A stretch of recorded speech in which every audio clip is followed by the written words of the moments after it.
It goes without saying that Steam is the biggest gaming platform on PC. It houses over 100,000 games. Some great, some mid, some are awful. And then you have the slop.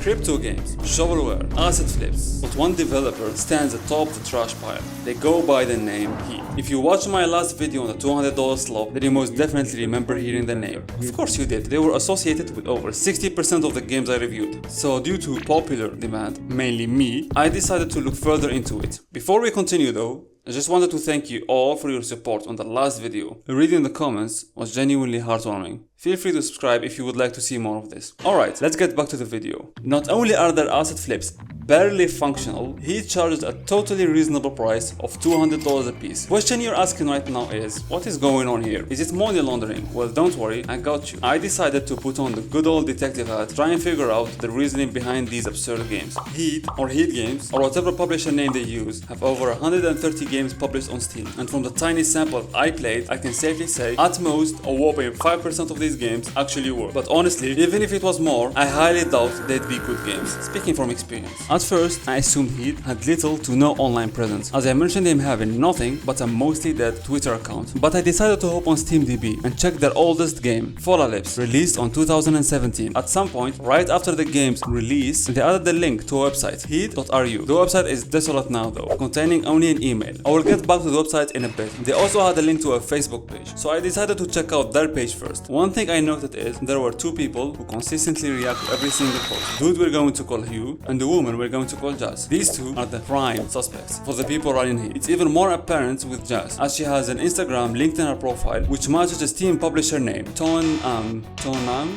Unsurprisingly, the couple of games she has published are asset flips. Not only that, but both of these games are promoted by Hede themselves. As for Hugh, he used to run an account named Geargun, developing games such as Tank Offensive, an asset flip, also receiving promotions from Hede, but we can't confirm their association with Hede just yet. We have to check back on the site. Hede.ru first appeared on May 2007. They really are that old. They first started out as a web design company, offering services for around 5,000 rubles, which ironically is $200 today. I guess they think that's their lucky number now. Also, something to note, I'm not sure if it's because of the Internet Archive itself, but their website looks like shit. Maybe GameDev wasn't the only thing they sucked at. The web design arc lasted until around 2015. During this, they had contact info, and wouldn't you know it, it's huge as. Alright, that was an awful bit. So now we know who is behind the company. And sometimes around mid-2016, they switched to their GameDev arm, advertising their upcoming game, Fallalip's, as well as a Kickstarter campaign for it. They also had some tutorials that they just copy-pasted off of YouTube. Asset flipping the tutorials too, I guess. This either didn't work out very well, or they wanted more. We've got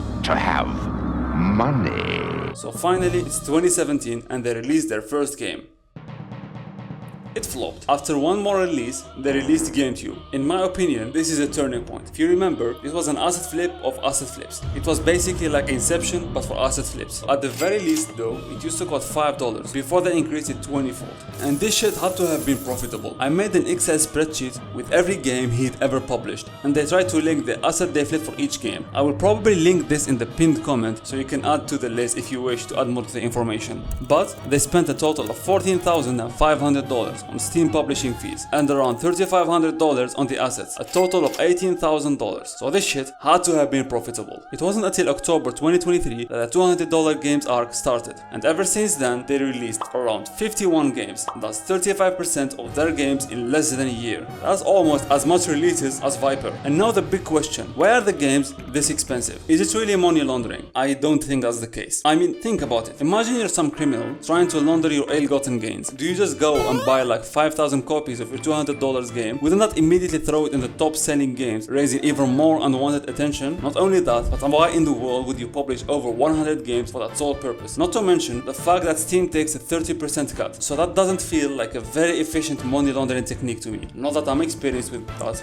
No, seriously, I'm not. So in my opinion, these games are expensive for a few reasons. First though, let's talk about the reviews. Almost all these games have hugely positive reviews, which as you would expect are fake reviews. And this is very important. And honestly, one of the reasons I think they have the stupidly high prices. These games will be in Steam key bundles. These bundles will typically promise only highly rated games. They will sometimes also promise a certain value in these games. So you bought your random key bundle and got this slop. Most of the time, you will just see the overwhelmingly positive reviews and just go, oh, that's nice, and never think about it again. But burn fun, I hear you saying. What if I play the game and give it a negative review if I didn't doubt it's an asset flip? Well, to that I would say, 10 key reviews do not affect the overall rating. The only way you can drop a negative review that affects the score is by buying the game legitimately, and that would require you to spend $200. Do you see the reasoning behind the pricing now? And the other way they will make money is by deeply discounting their games, as well as some bundles too. Like I'm talking 95% discounts. This will trigger FOMO in most Steam users. Think about the Steam summer sale, and think about how many games you've bought that you never ever touched. All they need for you is to forget about it for a couple of weeks, and that shit can no longer be refunded. The other case is achievement hunters. These games come with like 5 to 40 achievements, all of which are piss easy to get. So you would most likely have people buying these on discount for the sole purpose of their achievements. These asset flips plague the Steam store. I'm not going to go in depth and expose every technical bit about these, simply because that's not something I'm qualified to do. I just wanted to yap about a dev that I personally dislike. But yeah, that's all from me. More stuff coming up, so